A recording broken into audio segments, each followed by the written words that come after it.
Lors du dîner de mon anniversaire, ma mère s'est penchée au-dessus de la table, arborant ce sourire de reine qui distribue des sentences. Alors que tout le monde était là, elle a glissé à mon père d'un ton sec, « Dis à ton fils d'aller changer les serrures de son appartement. » Le tintement de sa fourchette s'est arrêté net. Mon frère n'a pas posé de questions, il s'est simplement levé et est parti, comme s'il était tout à fait normal de s'introduire dans la vie de sa sœur le jour de son anniversaire. Pendant 1 heure, les rires ont laissé place à des murmures gênés. Puis il est revenu, pâle comme la nappe, tremblant. « Maman, il y a quelque chose, » a-t-il dit. Son sourire s'est volatilisé. J'ai eu le ventre noué. Ce qu'il avait vu dans mon appartement n'aurait jamais dû être découvert. Quand les gens parlent de famille, ils imaginent de la chaleur, des bougies d'anniversaire, des rires, des étreintes sincères. La mienne a toujours su jouer la comédie. Des sourires parfaits sur les photos de Noël, des pulls assortis, des conversations polies sur les vacances et les promotions. Mais derrière ce décor, tout n'était que mise en scène. Ma mère, Madame Reeves, était la metteuse en scène. Mon père, son investisseur silencieux, et mon frère, Nathan, la star de chaque acte. Depuis mon enfance, je connaissais mon rôle, rester silencieuse et ne pas gâcher l'image. Si Nathan oubliait d'appeler, maman disait qu'il était très occupé. Si je manquais un seul dîner, elle disait « Tu es tellement égoïste ». D'une manière ou d'une autre, chaque défaut finissait par être le mien. Je pensais autrefois qu'en travaillant plus dur, en accomplissant davantage, elle finirait peut-être par me regarder comme elle le regardait lui. Mais le contrôle ne s'arrête pas quand on commence à réussir, il change simplement de forme. Ce soir-là au restaurant, son murmure n'était pas fortuit. Elle avait tout planifié. Je pouvais le voir à la façon dont elle avait arrangé le plan de table, Nathan à côté de papa, moi en face, telle une simple spectatrice. Même le gâteau était à son parfum préféré, pas au mien. Et quand elle a dit « alors que tout le monde est là », ce n'était pas par simple commodité. Elle voulait des témoins. Elle voulait exercer son pouvoir. Papa n'a rien remis en question, il ne l'a jamais fait. Des décennies à essayer de maintenir la paix avaient fait de lui un simple écho. Il a marmonné « fais-le après le dessert », comme s'il s'agissait d'une liste de courses. Mon frère a hoché la tête, avide de plaire, avide d'obéir. Je me souviens avoir tracé le contour de mon verre du bout des doigts, faisant semblant de ne pas entendre, de ne pas m'en soucier. Mais au fond de moi, ma poitrine brûlait. Changer les serrures de mon appartement. Pourquoi? Que avais-je fait cette fois? J'avais mon propre chez moi depuis 3 ans, un petit appartement dans le 15e arrondissement de Paris où je vivais avec mon fils, Liam. Ce n'était pas luxueux, mais c'était à moi, mon refuge. Personne n'avait de clé, à part moi, du moins c'est ce que je croyais. Quand Nathan a quitté la table, je suis restée immobile. Maman bavardait avec nos oncles et tantes, sa voix redevenue douce, comme si elle ne venait pas d'ordonner une effraction. Mon père souriait faiblement en faisant tourner son vin, feignant d'ignorer mon silence. Je me suis excusée pour aller aux toilettes, juste pour respirer. Le miroir reflétait une femme calme, les cheveux soignés, le rouge à lèvres intact. Personne ne pouvait voir la tempête derrière ses yeux. 1 heure plus tard, quand je suis revenue, Nathan était de retour, pâle et tremblant. Il s'est penché vers maman, la voix brisée, « Il y a quelque chose que tu dois voir. » Son expression s'est raidie. « Qu'est-ce que tu veux dire ?» Il a hésité, les yeux fuyant vers moi. Il y a des scellés de police sur sa porte. La table est devenue silencieuse. La fourchette de ma mère a glissé de sa main. Je n'ai pas bougé, je n'ai pas cligné des yeux, car à ce moment-là, j'ai réalisé que le vrai dîner n'avait même pas encore commencé. Le trajet pour rentrer a semblé interminable. Les réverbères défilaient sur le pare-brise comme des battements de cœur, réguliers mais froids. Mon téléphone n'arrêtait pas de vibrer. Maman, papa, même Nathan, mais je n'ai pas répondu. La ville dehors semblait normale, mais je sentais que quelque chose basculait, quelque chose qui ne reviendrait plus jamais comme avant. Quand je me suis garée devant mon immeuble, 2 voitures de police étaient stationnées près de l'entrée. Les gyrophares bleus pulsaient contre les façades en pierre. Mon estomac s'est noué. Je me souviens à peine d'être sorti de la voiture, juste le son de mes talons sur le bitume, et un policier s'approchant de moi. « Madame Reeves » a-t-il demandé. « Je suis l'officier Grant. Êtes-vous la locataire de l'appartement 214 ?»« Oui. » « Que se passe-t-il » Il a vérifié ses notes. « Nous avons reçu un signalement pour une effraction. Votre porte a été forcée, mais rien ne semble avoir été volé. Nous avons scellé l'appartement pour l'enquête. » J'ai cligné des yeux, essayant de comprendre. « Une effraction ? Qui ferait ça ?» Il a marqué une pause. « Connaissez-vous quelqu'un qui pourrait avoir un double de vos clés ?» Ma gorge s'est serrée. « Mon frère, Nathan Reeves. » Le policier a levé les yeux, interloqué. « Et pourquoi votre frère aurait-il vos clés ?» J'ai hésité. « Parce que ma mère lui a demandé. » Il m'a fixé un instant, son stylo suspendu. « Lui a demandé de faire quoi ?» De changer mes serrures. Il a expiré bruyamment par le nez en notant quelque chose. « C'est une instruction particulière. » Je n'ai donné aucune autorisation, ai-je dit doucement. Il a hoché la tête. Nous allons visionner les caméras de surveillance de l'immeuble. Vous devriez rester chez quelqu'un ce soir. Mais je n'ai pas bougé. Je ne pouvais pas, car à travers la porte entr'ouverte, je voyais mon salon. Rien n'était détruit, rien ne manquait, si ce n'est le sentiment de sécurité.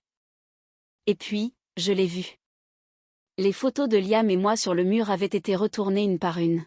« Officier » ai-je chuchoté.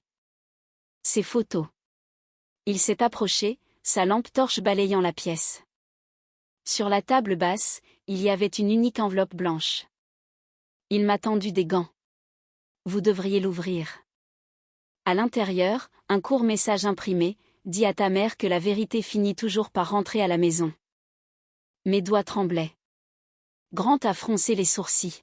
« Cela vous dit quelque chose ?» J'ai secoué la tête, mais mon cœur savait. Ces mots n'étaient pas pour moi. C'était un avertissement pour elle.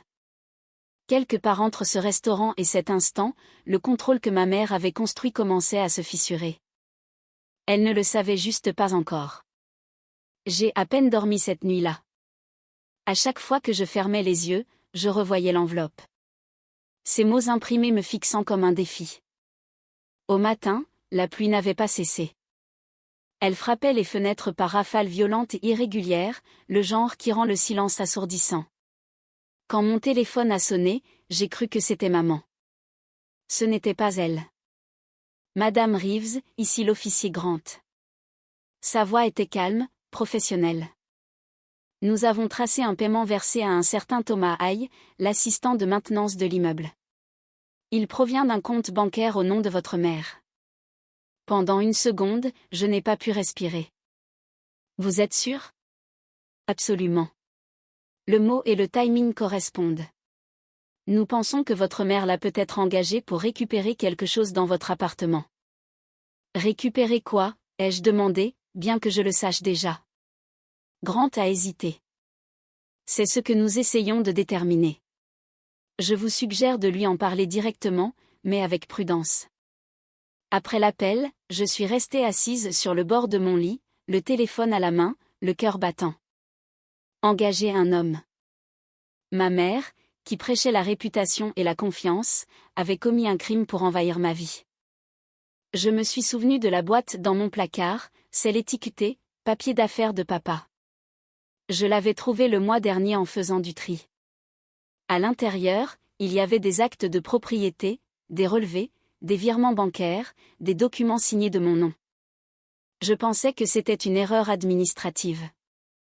Mais maintenant, je comprenais. Ce n'était pas des erreurs. C'était du camouflage. En fin d'après-midi, ma décision était prise. Je lui ai envoyé un message, « Dîner, chez moi. » 19h, pas de jeu cette fois. Sa réponse a été instantanée, « Très bien, mais sois prête à entendre la vérité. » À 19h, le coup à la porte était léger, délibéré, tout comme elle. Ma mère est entrée, son parfum et son assurance emplissant la pièce. « Tu n'aurais pas dû impliquer la police » a-t-elle déclaré. J'ai croisé les bras. Tu n'aurais pas dû engager quelqu'un pour forcer ma porte. Ses lèvres se sont pincées. Tu ne comprends pas ce qui se passe. Alors explique-le. Elle a jeté un regard autour d'elle, ses yeux s'attardant sur les photos retournées. Ces papiers que tu as trouvés. Les affaires de ton père ne sont pas simples. Thomas était censé les récupérer discrètement avant que tu ne fasses quelque chose d'imprudent. J'ai ri doucement. Tu veux dire avant que je découvre que tu utilisais mon nom pour cacher tes fraudes? Son visage s'est durci. Surveille ton ton, Evelyne. Mais cette fois, je n'ai pas baissé la voix. Non, maman. Surveille le tien. Le tonnerre a grondé dehors, comme si le ciel attendait qu'elle se montre enfin sous son vrai jour. La pluie ruisselait sur la fenêtre, traçant des lignes tortueuses qui capturaient la lumière des réverbères. Ma mère se tenait au milieu de mon salon, parfaitement immobile, parfaitement apprêtée. Talons hauts, perles brillantes sur son manteau noir. Si la culpabilité avait un code vestimentaire, elle l'avait adopté à la perfection. Je te protégeais, a-t-elle dit d'une voix calme, presque douce. J'ai incliné la tête. En fracturant ma maison? Tu ne comprends pas, a-t-elle dit en faisant les 100 pas. Les affaires de ton père ont des complications, des partenariats qui ne peuvent pas être rendus publics. Si ces papiers étaient découverts, cela nous ruinerait. Nous, ai-je demandé. Ou juste toi? Ses yeux se sont rétrécis. Ne déforme pas les faits. Tout ce que ton père et moi avons fait était pour assurer l'avenir de cette famille. J'ai failli rire. Tu as utilisé mon nom, maman. Tu as falsifié ma signature sur des actes de propriété et des formulaires de transfert. Tu n'as pas assuré l'avenir. Tu l'as volé. Sa voix est montée, perçant le fracas de l'orage. Tu te prends pour une victime. Tout ce que nous avons, tu en as profité. Tes frais de scolarité, ta première voiture, cet appartement. Tu penses que tout ça est apparu par magie? J'ai payé cet appartement moi-même, ai-je dit, chaque mot tranchant et mesuré. Tu ne supportais tout simplement pas que quelque chose porte mon nom sans que tes empreintes digitales soient partout dessus. Pour la première fois, son expression a vacillé. Ce n'était pas de la culpabilité. C'était de la peur. La peur de perdre le contrôle. Elle s'est tournée vers la fenêtre pour la dissimuler. Evelyne, écoute-moi bien. Si ces documents deviennent publics, ton père pourrait aller en prison. J'ai croisé les bras. Peut-être qu'il le mérite. Elle s'est retournée brusquement. Tu n'oserais pas? Je l'ai déjà fait, ai-je dit doucement. L'officier Grant les a, son visage a perdu toute couleur. Quoi? Tu voulais que la vérité sorte de chez moi. Je l'ai livré à la police.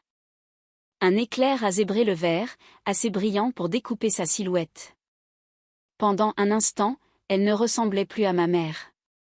Juste une femme acculée par ses propres mensonges. Tu détruis ta famille, a-t-elle chuchoté. Je me suis approchée. Non, maman. Tu as fait ça au moment où tu m'as utilisé comme bouclier. Elle a secoué la tête, reculant comme si je l'avais frappée. Tu ne comprends pas ce que tu fais. Si, je comprends, ai-je dit. Je pose des limites. Quelque chose que tu ne m'as jamais appris à faire. L'air entre nous est devenu lourd. Chaque mot, chaque silence, chaque blessure que nous avions ignorée était soudain là, vivant, respirant. Ses yeux brillaient, non pas de larmes, mais de rage. Tu te crois forte parce que la loi est de ton côté. Tu es naïve. Le monde se moque de ta petite vengeance.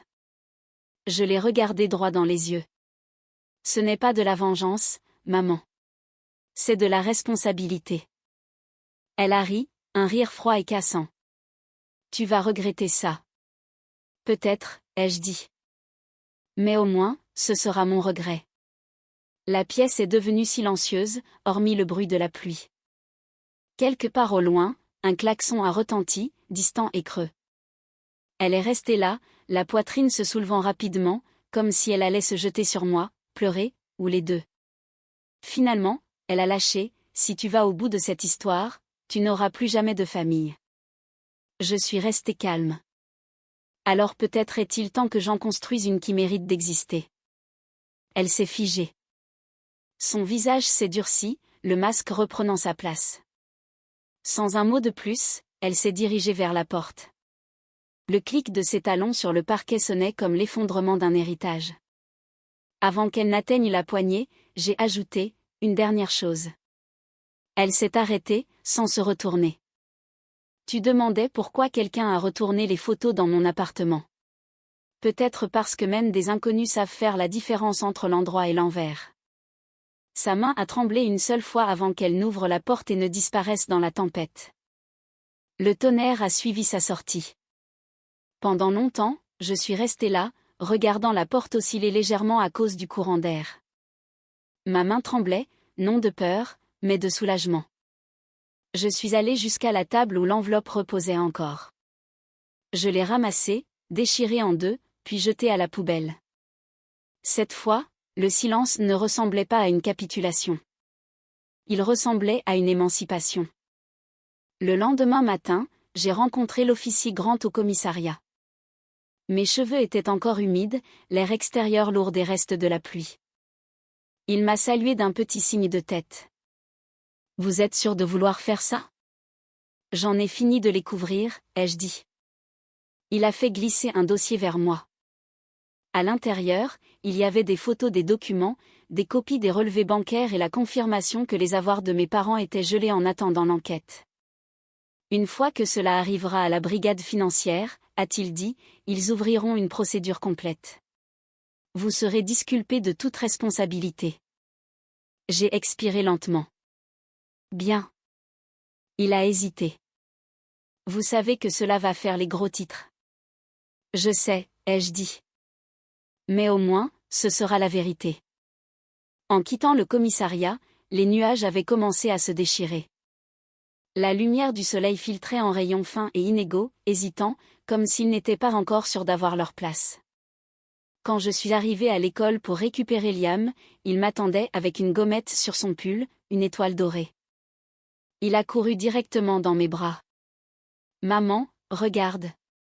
J'ai eu une étoile parce que j'ai été courageux. » J'ai souri. Moi aussi, mon cœur. Tu ne peux juste pas encore voir la mienne. Il a gloussé, sans comprendre. Et pour une fois, je n'avais pas besoin qu'il comprenne. Nous sommes rentrés en silence, sa petite main posée sur mon bras. Le monde extérieur sentait le propre, comme lavé à neuf. Une fois rentré, j'ai préparé des crêpes, celles qu'il aimait, avec trop de sirop et pas assez de patience. Il a parlé de l'école, de ses copains, de la façon dont il voulait construire une fusée dans le jardin. Et pour la première fois depuis des années, je n'avais pas l'impression que quelque chose me traquait. Il y avait encore des appels auxquels je n'avais pas répondu, des messages de journalistes auxquels je ne comptais pas répondre. Qu'il parle. La vérité n'avait plus besoin de ma permission. Cette nuit-là, après que Liam soit allé au lit, je suis restée près de la fenêtre. Les lumières de la ville clignotaient au loin, se reflétant sur la pluie qui s'accrochait encore à la vitre. J'ai pensé à mes parents, non plus avec colère, mais avec clarté. Ils m'ont appris la différence entre l'amour et le contrôle, entre la loyauté et le silence. Et quelque part entre leurs mensonges et ma vérité, je m'étais enfin trouvée. Le lendemain matin, je suis allée au bureau de poste avec une dernière enveloppe à la main. À l'intérieur, les documents restants reliant les comptes offshore de mes parents. Aucun mot, aucun message, juste la vérité. En scellant l'enveloppe, j'ai chuchoté, « Cela s'arrête ici. » Dehors, l'air était brillant, frais, honnête.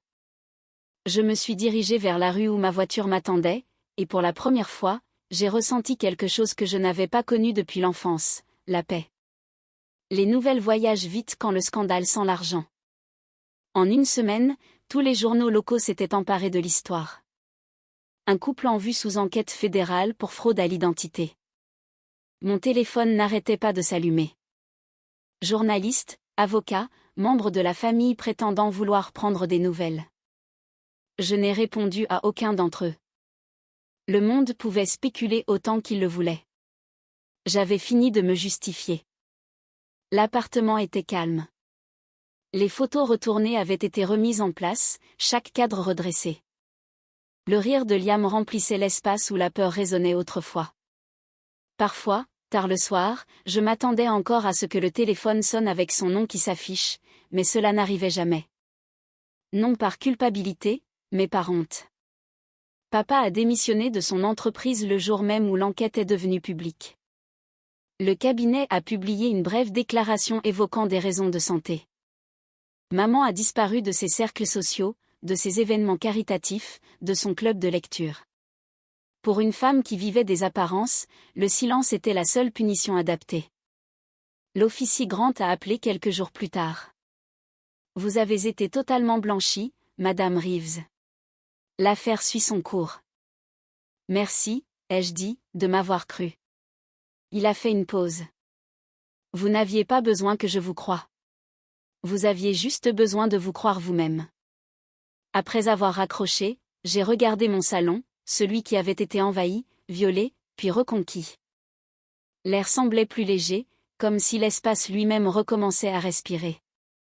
J'ai versé une tasse de café et ouvert la fenêtre. Dehors, la ville semblait vivante. Klaxons, bruit de pas, le doux bourdonnement d'un endroit qui se fichait de savoir qui vous étiez autrefois. Ce week-end-là, j'ai invité quelques amis à dîner, ceux qui étaient restés quand tout s'est effondré. Nous n'avons pas parlé de mes parents. Nous n'avions pas à le faire. Nana a levé son verre et a dit, à la liberté, et au fait de ne jamais s'excuser de se protéger soi-même. J'ai souri. Je trinque à ça. Plus tard, après le départ de tout le monde, j'ai bordé Liam. Il a marmonné, à moitié endormi, « Est-ce qu'on est en sécurité, maman ?» J'ai écarté ses cheveux. « Oui, mon ange, nous le sommes. » Il a soupiré et s'est endormi.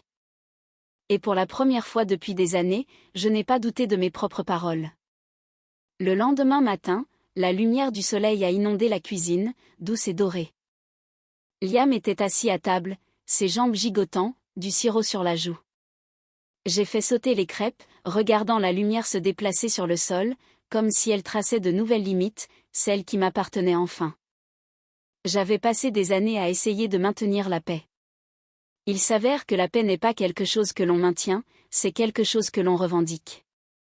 Alors que je versais le café, j'ai regardé mon fils et j'ai souri. Cette fois, j'ai murmuré, les verrous restent les miens. Si vous avez déjà dû vous reconstruire après une trahison familiale, partagez votre histoire en commentaire et abonnez-vous. Vous n'êtes pas seul.